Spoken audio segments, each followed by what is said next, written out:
Are you looking for a great place to live near Lafayette, Louisiana, but you want to avoid the usual spots? Stick around. We're going to go through all 7 of the most underrated places to live outside of Lafayette. Hey y'all, I am Drake Abshire, your local real estate agent here in Lafayette, Louisiana, and I create videos about what it's like to live here in Lafayette. So if you're moving or if you have any questions, make sure to reach out to me or my team. We would love to help you get started.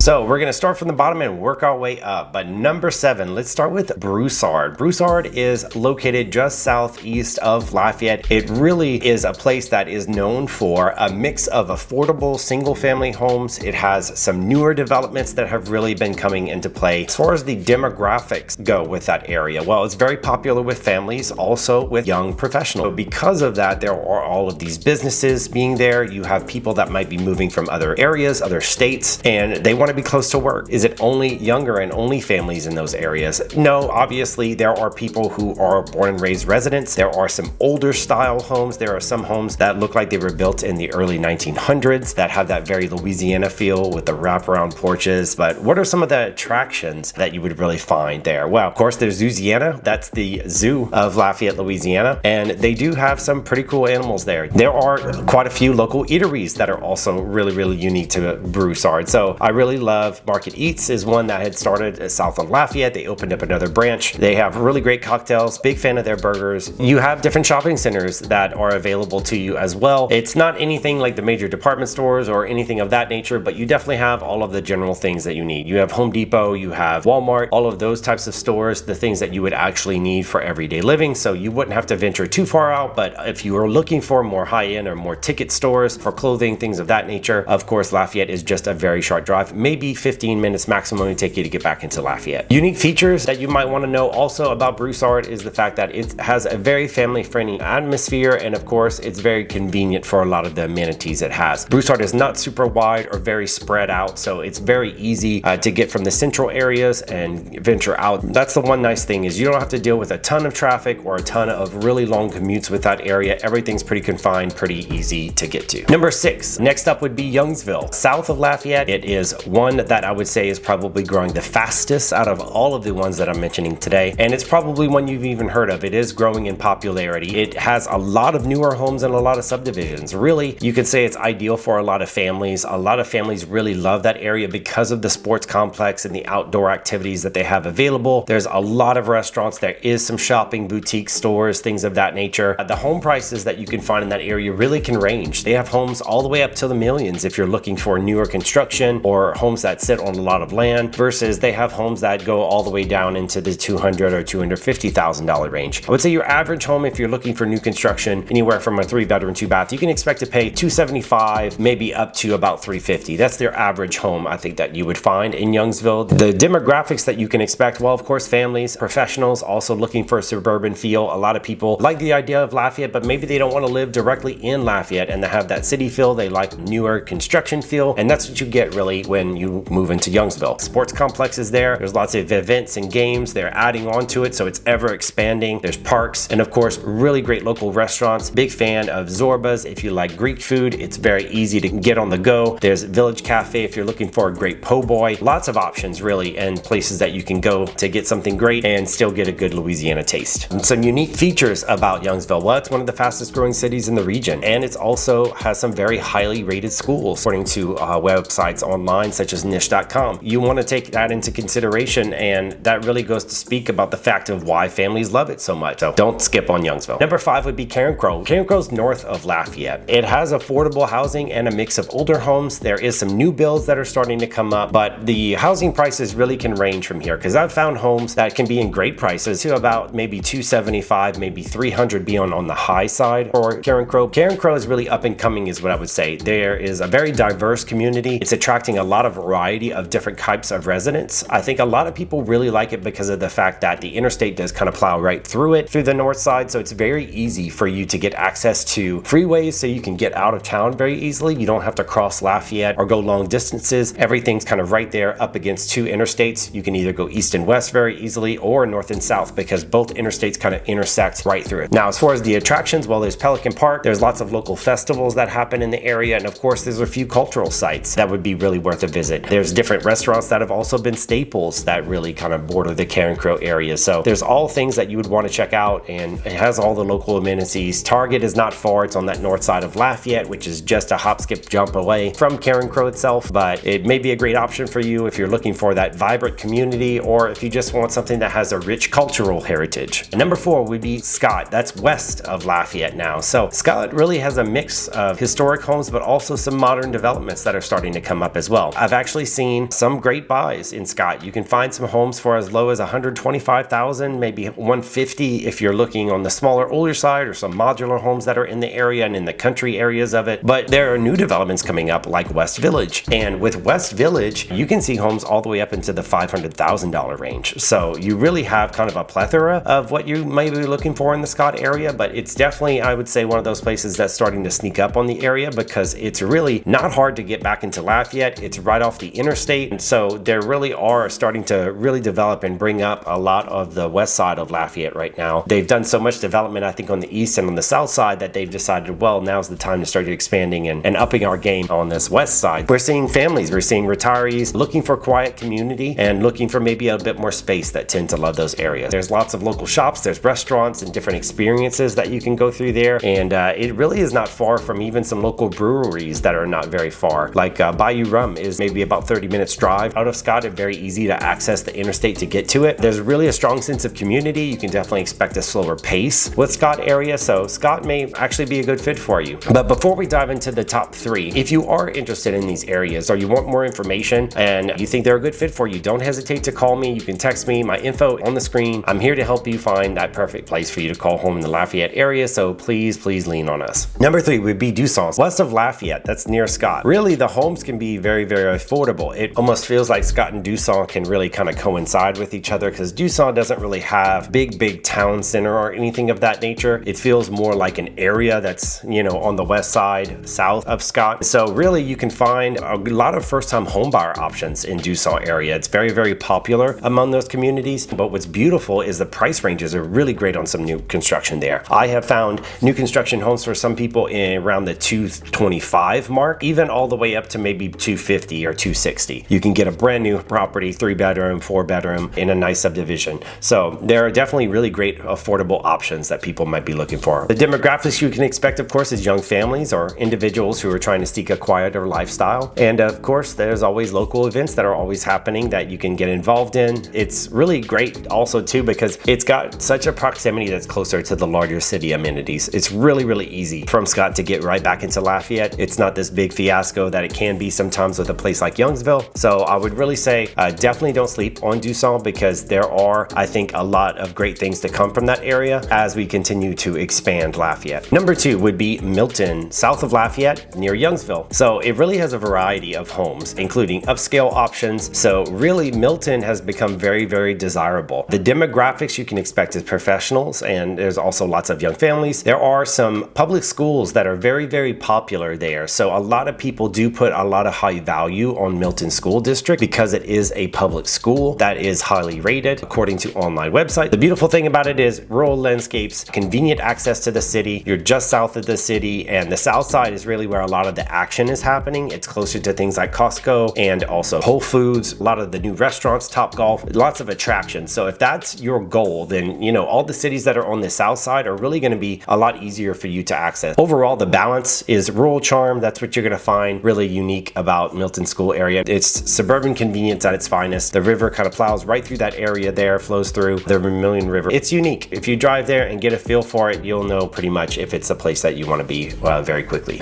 Last but not least, which one did I pick for number 1? It would be Breaux Bridge. It's east of Lafayette, and it's not Lafayette's biggest secret, but I do think Breaux Bridge has a lot of unique things about it that a lot of people may not fully know. It is east of Lafayette. Now, the home prices and the types of homes that you can expect there, well, it's a mix. There are quite a bit of historic homes that are in that area because Breaux Bridge does actually have a lot of history, but there are some really new developments that are coming up on the area. Breaux Bridge really is kind of split because there is north sides of Breaux Bridge that go on the north side of I-10, and those developments there are really nice. They actually have really nice lots. There's lots of land. It feels a bit more country on that side, and it's really easy to get right back into Breaux Bridge. The demographics you can expect, it's families. There's lots and lots of retirees that you'll find in that area, and there's also a lot of people who are just seeking cultural experience because Breaux Bridge really does have a very strong, I would say, root in Cajun culture. There's a lot of restaurants that have been there a long time. There's crawfish, a lot of experiences. There's festivals that they have that they're really well known for. They're known as the crawfish capital of the world. They have local festivals, lots of cultural sites that you can get involved in. Really close to a lot of the swamps areas. So just bordering is Henderson, and that's where one of the largest swamps that crosses Louisiana might even be in the world. There's lots of sightseeing and things that you can do in those areas. If that is your vibe, then yeah, you'll find rich Cajun culture. You're gonna find vibrant art scene, music scene all happening there. Really, really cool local restaurants. So do not sleep on Breaux Bridge. I think it could be an option for you if that's what you seek, and it's not far from Lafayette, just on the east side. Now, choosing the right place, I know that can be intimidating for you in Lafayette. It's a big decision, and there's no one size that fits all. So the perfect choice really depends on what kind of unique lifestyle, your personal preferences that you have. So as always, just make sure to reach out to us. Our number's below. Call, text me, so we can make sure to help you on your move. And if you aren't ready yet, that's fine. Feel free to check out my other videos on living in Lafayette and reach out to us with any questions. We want to thank you so much for watching, and I'll see y'all in the next video.